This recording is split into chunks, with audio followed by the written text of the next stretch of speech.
নমস্কাৰ, মই পাৰ্শ্বজ্যোতি শৰ্মাই পুনৰবাৰ আপোনালোকক কিবা এছাম চেনেলটোলৈকে সুস্বাগতম জনাইছোঁ। আশা কৰোঁ আপোনালোক সকলোৱে ভালে আছে।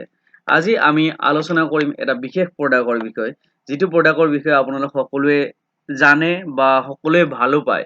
মইতো ভালেই পাওঁ সেই প্ৰডাক্টটো, আৰু আপোনালোকেও ভাল পায় নিশ্চয়, মই ভাবোঁ। আজি আমি আলোচনা কৰিম মৌৰ বিষয়ে। মৌটো আমাৰ কেনেকুৱা হয় এইটো দেখাইছোঁ, এইটো চাওক, কিবা হানি। এইটো বহুত বেছি উপকাৰী হয় আমাৰ শৰীৰৰ কাৰণে। এইটো চাওক, ওলোটা কৰি দিছোঁ হানিটো, ইয়াতে গেদ নপৰে, বহুত বেছি ভাল হয় আৰু নেচাৰেলি বনোৱা হয় কিবা হানিটো। তো কিবা হানিৰ বিষয়ে আমি আজি অকণমান আলোচনা কৰিম। চাওক, কিবা হানিত আছে আপোনাৰ ভিটামিন বি, ভিটামিন চি, তাৰোপৰি কেলছিয়াম, আয়ডিন আৰু আপোনাৰ আইৰণ আছে ইয়াতে, আৰু লগতে কাৰ্বহাইড্ৰেট থাকেই হানিত। তো এইটো আমাৰ শৰীৰৰ কাৰণে বহুত বেছি উপকাৰী।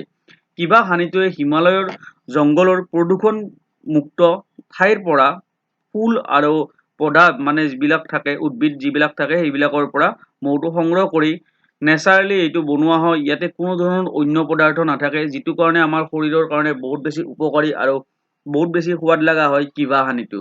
আপোনালোক সকলোৱে ব্যৱহাৰ কৰিব পাৰে কিবা হানিটো। কিবা হানিটো যদি ৰেগুলাৰলি আপোনালোকে ব্যৱহাৰ কৰে, তেতিয়াহ'লে ই এণ্টিছেপ্টিকৰ কাম কৰে। এণ্টিছেপ্টিকৰ কাম কৰে, লগতে তেজ চাফা কৰাৰো কাম কৰে। চৰ্দি, কাহ, জ্বৰ এইবিলাকতো ই বহুত বেছি উপকাৰী হয়।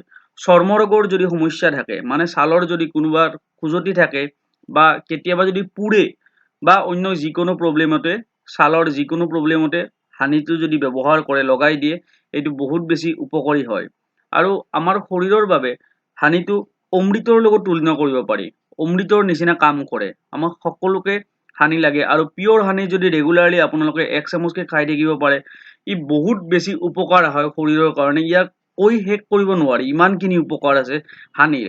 আৰু কিবা ইণ্ডাষ্ট্ৰিত থকা যিটো হানি আছে, এই হানিটো আমাৰ শৰীৰৰ কাৰণে বহুত বেছি উপকাৰীৰ কাৰণে কিয় কৈছোঁ, এইটো আপোনালোকে চায়ে গম পাব যে এইটোত কোনো ধৰণৰ মানে গেদ নপৰে বা এইটো কোনো ধৰণৰ কেমিকেল নাই ইয়াতে।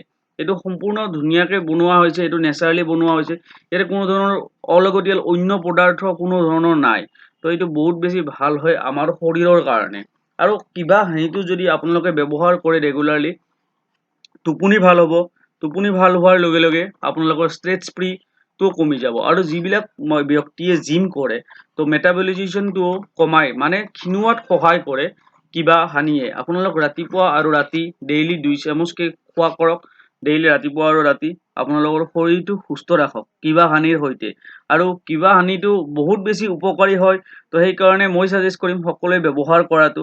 আৰু কিবা হানি যদি আপোনালোকে ৰেগুলাৰলি ব্যৱহাৰ কৰে, ই আপোনালোকৰ বহুত বেছি মানে উপকাৰী হয় শৰীৰৰ কাৰণে। ই বজাৰত আপোনালোকে জানে আজিকালি মৌ যিটো আছে, মৌটো আপোনালোকে ব্যৱহাৰ কৰাটো মানে বহুত চেনি মিহলোৱা বা এনেকুৱা ধৰণৰ অন্য পদাৰ্থ কেমিকেলযুক্ত এনেকুৱা ধৰণৰ মৌ বহুত পায়। তো কিবা হানিটো হৈছে বিশুদ্ধকে বনোৱা, প্ৰাকৃতিক উপাদানেৰে বনোৱা বা প্ৰাকৃতিকভাৱে বনোৱা কিবা হানি।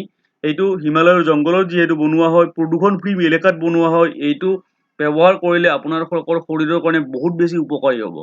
আপোনাৰ সকলোৱে ব্যৱহাৰ কৰক আৰু সুস্থ থাকক, কিবা হানিটো খাই থাকক। আৰু কেনেকুৱা পায় জনাব কমেণ্ট কৰি, ব্যৱহাৰ কৰক আগতে।